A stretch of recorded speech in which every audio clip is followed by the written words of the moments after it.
All right, so I'm here with Chris Caputo, the new George Washington men's head basketball coach. First off, I want to say congratulations, obviously, on the hire for becoming the next head coach of George Washington. No, Nathan, I appreciate it. Excited to be here. Excited to be on with you. Awesome. I was listening to your press conference again. I know, you had mentioned kind of some of the keys you're looking to instill: attitude, commitment, class, wanting to play with joy. This off season and going into the season, what are you trying to instill, every practice, every drill, to kind of build a Chris Caputo team, a new George Washington way of basketball? What does that look like? What are you trying to instill? You know, this summer I thought was, great for us, especially when you're a new coach for, the guys to get to know you a little bit better, and me to get to know them a little bit better on the court. We talked about a couple of different things in terms of, one, getting guys in great shape, and trying to, become world-class athletes in terms of their conditioning. So obviously we're doing that or did that. I think guys are in a good place there. We wanted to spend individual time with guys on their games and try to help them there. Maybe specific to each guy, something.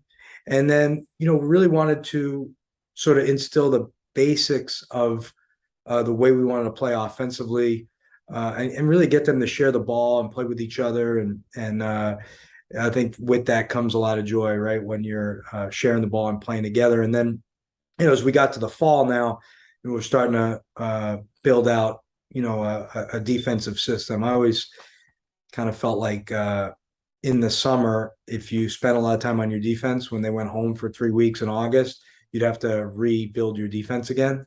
Yeah. And so as much as I, feel like we're defensive minded operation as we were with Coach Larinaga at George Mason in Miami.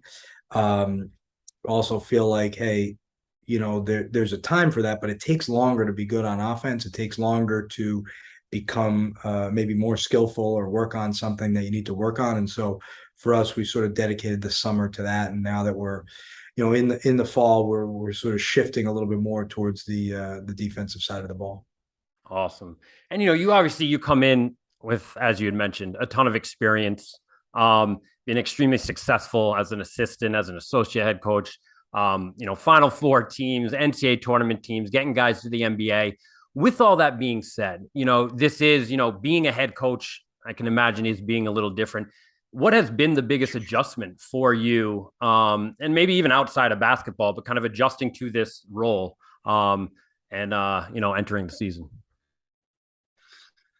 I think that the great thing for me is I learned from somebody, Coach Larinaga, who was very, very inclusive as it related to, running the program and building the program. And so, you learn to think like a head coach because he shared with you a lot of the things he was thinking about in his decision-making process. But ultimately, as they say, when you move over those, 12 inches or what have you, like the idea that you're the decision maker and not the suggester of things. That's an adjustment, right? I had a lot of great suggestions when I was at George Mason in Miami, but ultimately, Coach was the one to make those key decisions that led to the success that you spoke of. And so, certainly that. I also think your schedule becomes a little bit different. When you're an assistant coach, your job is to recruit and scout and try to help the players get a little bit better and help them in some different areas. But it's really only a couple of players that your key guys are. Your little group of guys that you're working with. And when you're the head coach, you really got to concern yourself with all the players and then your schedule of media and fundraising and all the different things that go into it. That maybe I was involved in a lot of those things at Miami in particular, but certainly you're taking it on. For me, the good news at Miami, we did have a big staff, and coach would joke with me all the time that I was good at delegating. So I've learned to delegate throughout the years, and I think I have the ability to give guys ownership and delegate some tasks so that they can really do a great job, and allows me to maybe free myself up to do some of the things that I now have to do as a head coach. Yeah, oh, it's awesome. And you talked about player development, recruitment, you coming in, obviously George Washington, last year kind of finished middle of the road, did well, did pretty well in the Atlantic 10 play in terms of some expectations. Obviously last year, this is your team. This is, what you have. You also have obviously some players that aren't necessarily your recruits, but are going to be a big part of your team. Yeah.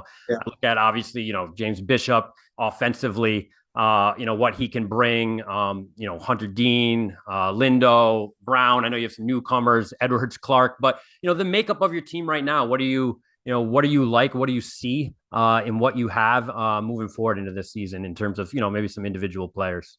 Yeah, I think we've got an experienced team. First of all, like there's a lot of guys on the roster um, that are older. They're transfers. They've had played college basketball for multiple years. They're in their fourth, fifth year. Um, I think, as we all know, having success in college basketball, a lot of that is teams with great experience. So we do have some experience. I also think we've got a pretty connected group and a group that's motivated to do well. Certainly, they showed some flashes in A10 play last year. And yet, probably haven't had the type of success that any of them would envision for their college career. And so, that hardness that comes with experience, good and bad, is there for our group. And I think there's a group of guys that are very pure of heart and really want to, be successful, not just as college basketball players, but as a program. Yeah. And one of the things, just a couple more questions before I let you go. You've been on the other end in terms of a high major at Miami in terms of recruitment. Obviously, I know the questions about transfers, it's a whole new ball game. You've talked about that. Every college coach has talked about that. I find it interesting. I know in the beginning with the portal, there was a lot of fear. At least, you look at the A10, and I think it's the best mid-major conference out there. Definitely. I really do. And, this idea of high majors maybe poaching some of these guys. I also think, though, that the A10 is a perfect conference too for, some guys maybe that aren't getting the time, top 100 recruits, top 50 recruits, that you're able to recruit to your program, like George Washington. What is that balance for you? What do you hope to bring to the table in terms of the navigating this new recruitment trail in college basketball?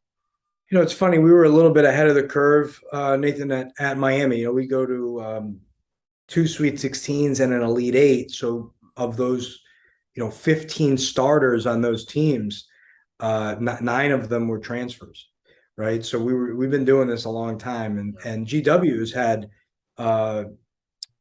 history of having success with transfers, right? I mean, just going back to the Isaiah Armwoods and Maurice Creeks and Tyler Kavanaughs of the world. And so, for us, I think it's a place, because of our location, we can attract players up and down on the transfer portal.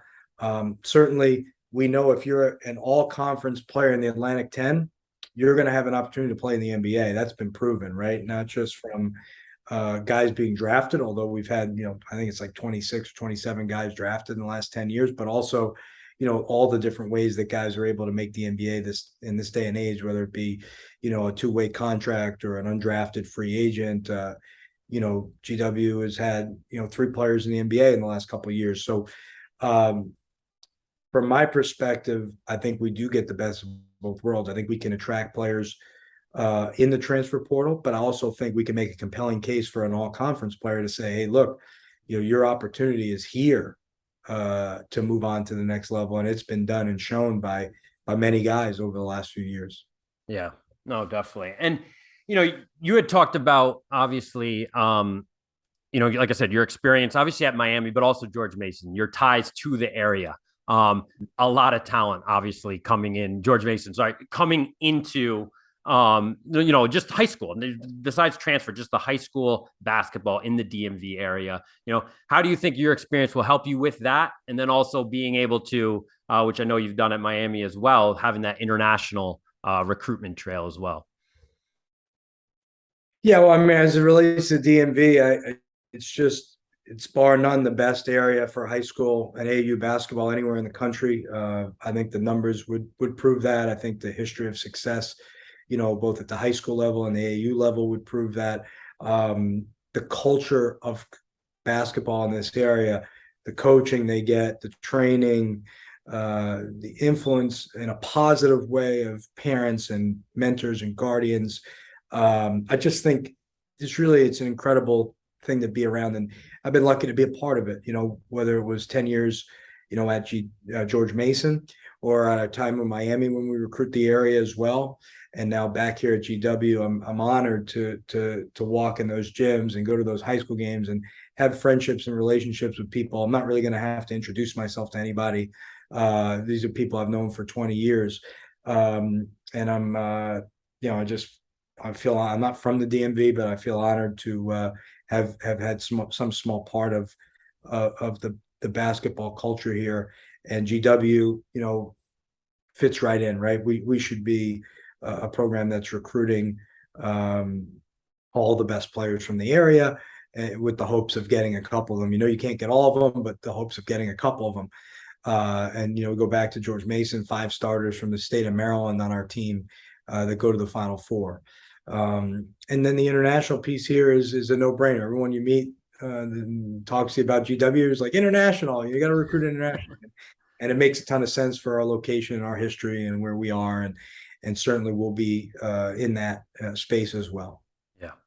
Well, listen, I'm excited, obviously, just, not just for you, for George, for George Washington. I think it was a great hire, for the Atlantic 10 conference. So much talent, in the conference, so many great coaches. And, I've been throwing out a lot of old GW highlights. I'm looking forward to bringing in some recent ones, though. Some new ones. Yeah, but right. I wish you all the best. I appreciate your time. Thanks, Nathan. Appreciate it.